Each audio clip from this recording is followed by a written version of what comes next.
everyone! Welcome to the new episode of our podcast. I'm your host, Cassandra Nicole Fajardo from 10 Einstein. Ang iyong kaibigan sa mundo ng mga deep pero chill na usapan. Sa episode na ito, pag-uusapan natin ang isang napakahalagang tema. Ang tunay na kahulugan ng kalayaan at kung paano natin ito magagamit ng may pananagutan. Ano nga ba ang kalayaan?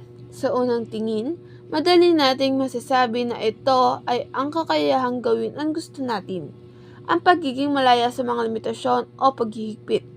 Ngunit, sa mas malalim na pagtingin, ang kalayaan ay hindi lamang tungkol sa paggawa ng anumang nais natin nang walang iniisip. Ang tunay na kalayaan ay may kasamang responsibilidad. Kapag pinag-uusapan natin ang kalayaan, dapat nating tandaan na ito ay isang karapatan na dapat gamitin ng may paggalang sa karapatan ng iba.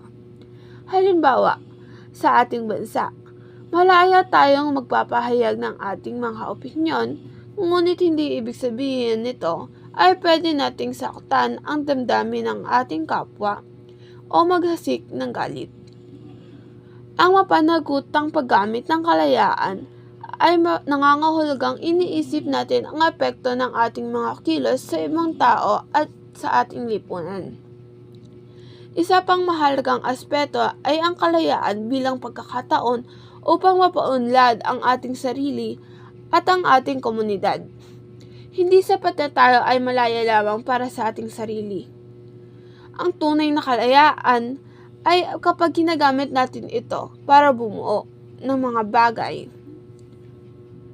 Kaya naman, ang hamon sa atin bilang mga mamamayan ay ang paggamit ng ating kalayaan ng may pagmamalasakit, respeto at responsibilidad.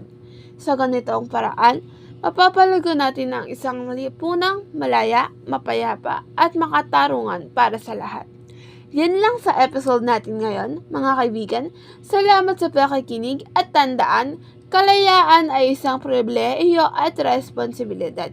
Kita-kits sa next episode. Paalam!